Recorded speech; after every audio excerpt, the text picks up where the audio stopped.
day everyone, we are the group 5 and in this video we discuss about chemical barriers contraceptive methods.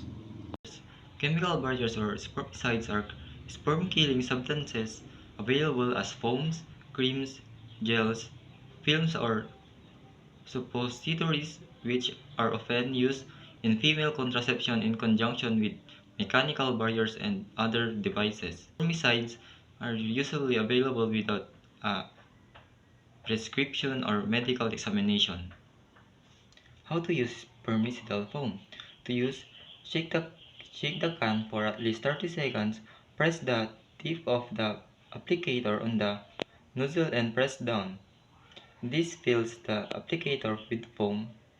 Lay down and insert the applicator of a few inches into the vagina.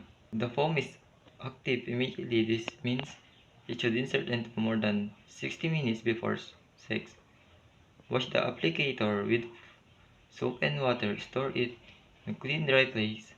It so can be used again. Recap.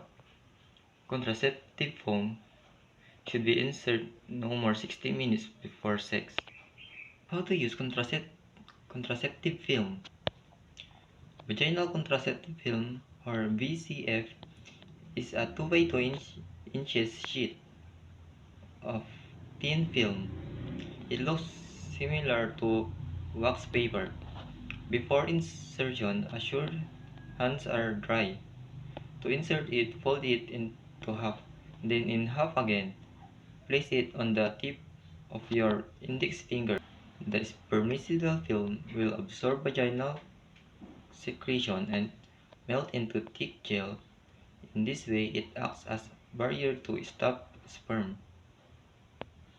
BCF must be inserted at least 15 minutes before sex. This gives time to dissolve completely so it will be effectively. To use contraceptive sponge. The contraceptive sponge is a soft round device about 2 inches in diameter. It is made of solid polyurethane foam and contains spermicide. The contraceptive sponge has a nylon loop attached to the bottom for removal.